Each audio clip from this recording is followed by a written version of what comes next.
मैं Lakhan Mohne assistant professor department of education Bhilai matric college से हूँ। छात्रों, कल की वीडियो में हमने सर्वनाम से संबंधित और उसके प्रकार से संबंधित जानकारी हासिल की, उसका अध्ययन किया। आज मैं आपके लिए नया वीडियो लेकर के आया हूँ और ये आपके व्याकरण, व्यवहारिक व्याकरण से संबंधित है और उस टॉपिक का नाम है समास।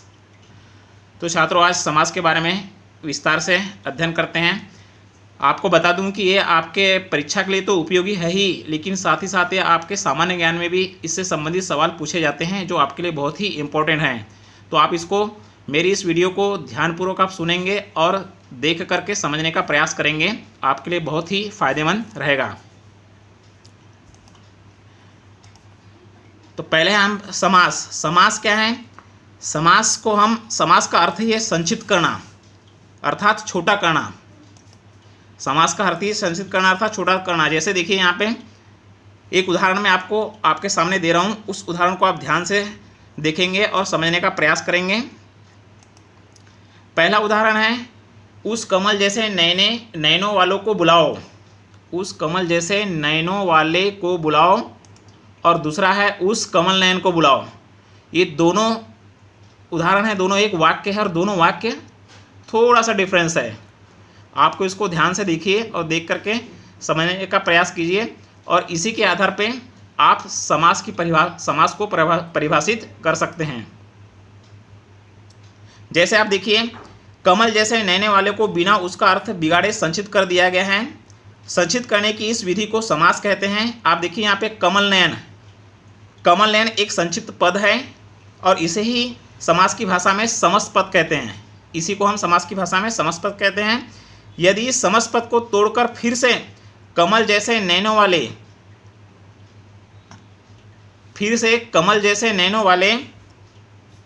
कर दिए जाए तो इसे समास विग्रह कहते हैं या विग्रह कहते हैं। तो छात्रों, आप अब इससे समझ गए होंगे। इसी के आधार पर आप समास की परिभाषा निकाल सकते हैं। और इस प्रकार और एक उदाहरण आप देखिए, ये तो पहला उदाहरण हुआ। दूसरा उदाहरण से आपको और ज़्यादा क्लियर हो जाएगा। दूसरा उदाहरण है, रसोई के लिए घर अर्थात रसोई घर को विग्रह किया गया है। रसोई के लिए घर, आप देखिए यहाँ पे रसोई, ये देखिए यहाँ पे रसोई आया हुआ है और दूसरा घर है। दोनों में आपका रेड स्याही से इसको इंगित किया गया है। तो इस प्रकार आप देखेंगे, रसोई जो है आपका पूर्व पद है और घर जो है आपका उत्तर पद है। तो अब ये पहला उदाहरण है, दूसरा उदाहरण, दोनों उदाहरण को अगर आप अवलोकन कर चुके हैं तो आप समझ गए होंगे कि समास की परिभाषा क्या हो सकती है। तो इस प्रकार समास की परिभाषा आपके सामने है। दो या अधिक शब्दों के मेल से संक्षिप्त शब्द बनाने की प्रक्रिया को समास कहते हैं। क्या कहते हैं? दो या अधिक शब्दों के मेल से संक्षिप्त शब्द बनाने की प्रक्रिया को समास कहते हैं। आप देखिए, इसके पहले जो इसमें दिखाया गया है, ये देखिए यहाँ पे दो पद हैं आपको, रसोई और इधर घर, रसोई के लिए घर। तो यही है, इसी के आधार पे हमने समास को परिभाषित करने का प्रयास किया है। अब इसके बाद में हम देखते हैं समास के प्रकार। अब आपको समझ में आ गया होगा, समास परिभाषित करना सीख गए आप। इसके बाद में समास के भेद 4 प्रकार के होते हैं छात्रों, लेकिन आप देखेंगे अविभाव समास, तत्पुरुष समास, द्वंद्व समास, बहुब्रीहि समास। लेकिन अब तत्पुरुष समास को और 2 भागों में विभाजित किया गया है, कर्मधारय समास और द्विगु समास। इस प्रकार 6 प्रकार हो जाते हैं। तो इसका विस्तारपूर्वक अध्ययन हम करते हैं, ध्यान से सुनेंगे और समझने का प्रयास करेंगे। ये आपके परीक्षा के लिए बहुत ही इंपॉर्टेंट है और आपके सामान्य ज्ञान की दृष्टि से भी बहुत इंपॉर्टेंट है। इसी से संबंधित क्वेश्चन पूछे जाते हैं। पहला है आपका अव्ययीभाव समास।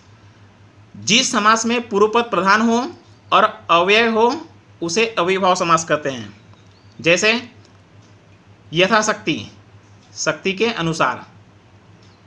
जिस समास में पूर्व पद प्रधान हो और अव्यय हो उसे अव्ययीभाव समास कहते हैं। अवयव का मैंने आपको सर्वनाम में बता दिया था। अवयव मतलब जिसका कोई व्यय न हो, जिसका कोई हानि न हो।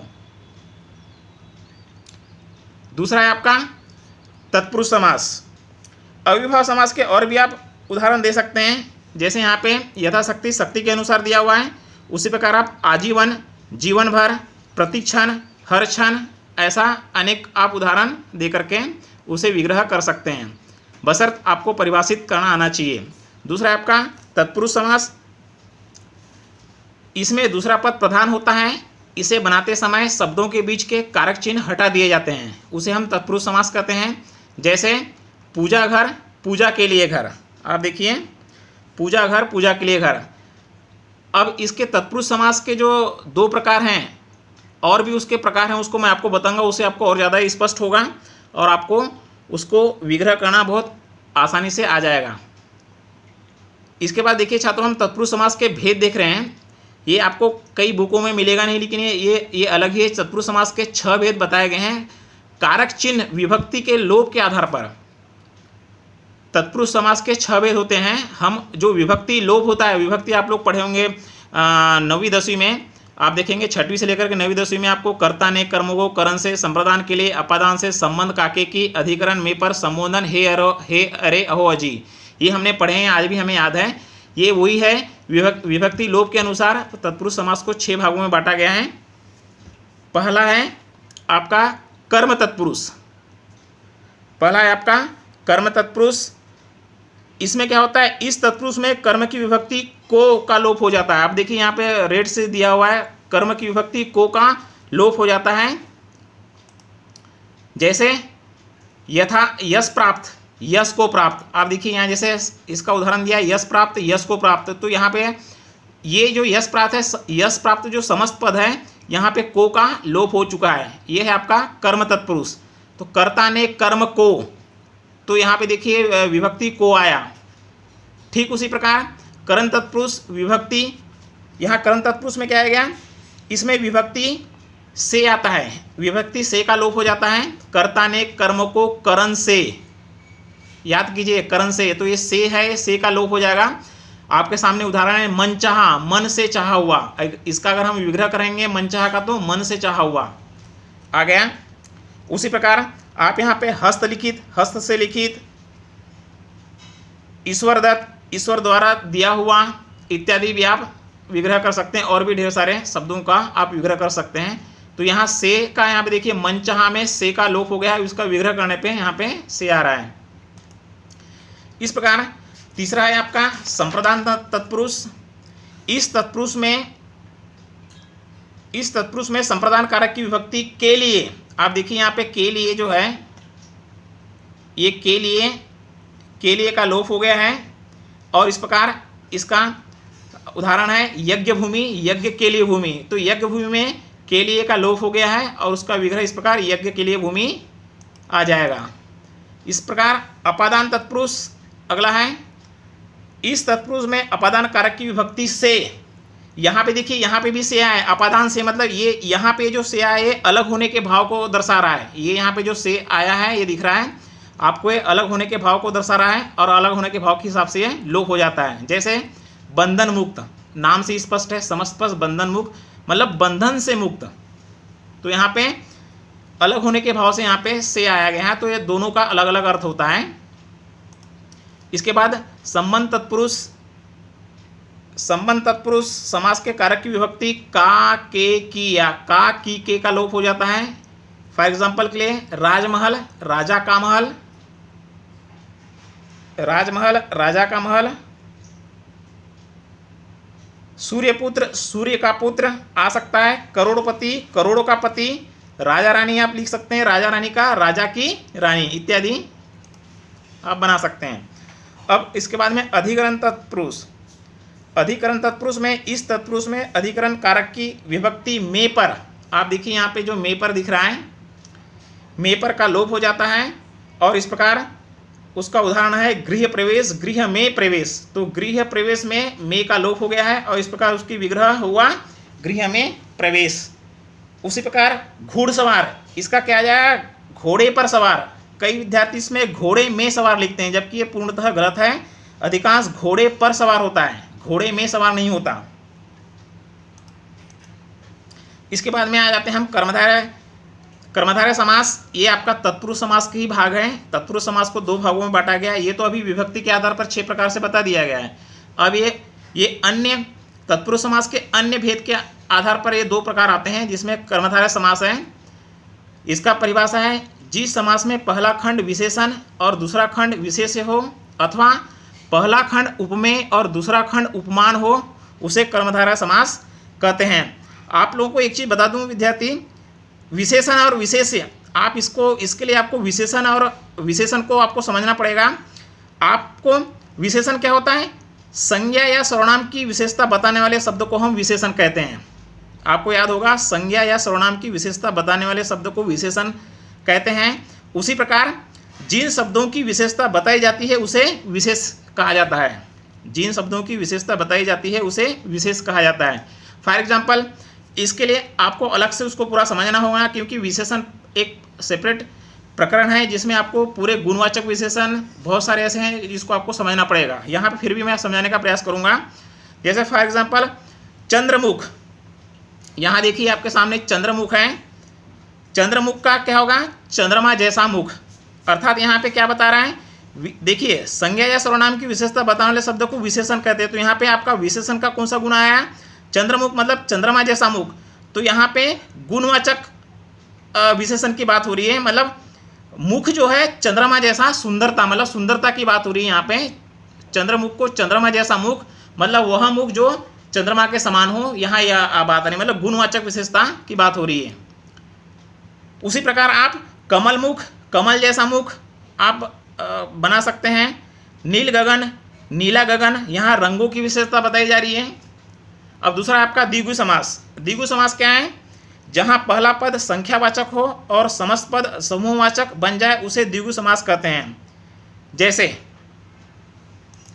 जैसे नवरत्न, नवरत्नों का समूह। आप देखिए, जहाँ पहला पद संख्यावाचक हो और समस्त पद समूहवाचक बन जाए उसे द्विगु समास कहते हैं। तो आपका देखिए नवरत्न, जैसे ये नाम से ही स्पष्ट है, ये संख्यावाचक है, तो इसका क्या हो जाएगा?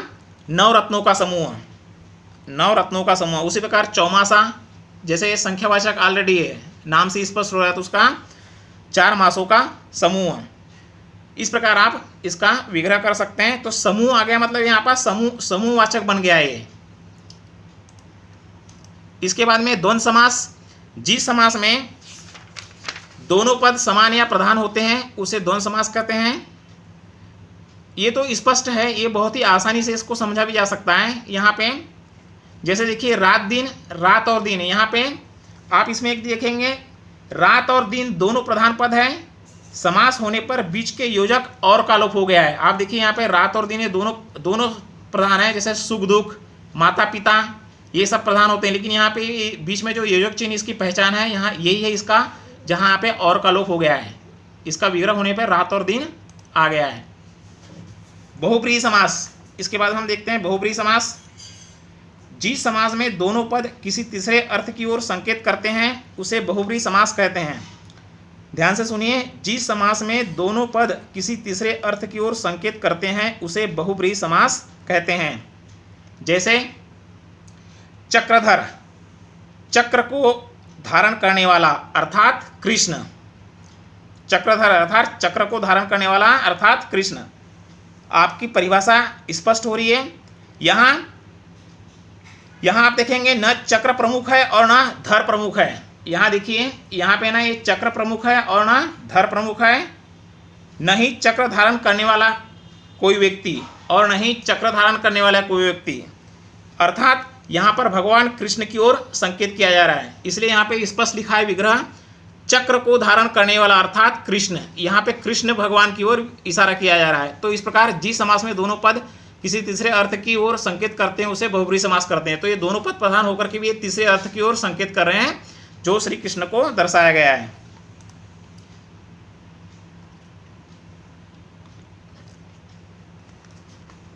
इसके बाद छात्रों, इस वीडियो को देख करके आपको बहुब्रीहि समास और कर्मधारय समास में क्या अंतर है ये समझ में आ गया होगा। बहुब्रीहि समास और द्विगु समास में क्या अंतर हो सकता है ये आपको समझ में आ गया होगा। जैसे महावीर, महान वीर, यहाँ पे कर्मधारय समास महान विशेष। यहाँ पे देखिए महावीर मतलब महान वीर, महान विशेषण है और वीर का, मतलब महान विशेषण है किसका, वीर का, ये बताया गया है। उसी प्रकार महावीर, महान वीर है जो, अगर हम इसको ऐसा लिखते हैं महान वीर है जो, तो यहाँ पे बहुब्री समास आ जा रहा है। देखिए विग्रह करने की कला होती है, विग्रह करने से ही वह समास चेंज हो जाते हैं। महावीर, महान वीर है जो, तो यहाँ पे बहुब्री समास आ जाएगा। यहाँ जो अर्थात हनुमान की ओर संकेत हो रहा है। और वही दूसरी है महावीर, महान वीर, यहाँ कर्मधारा है, महान विशेषण है वीर का।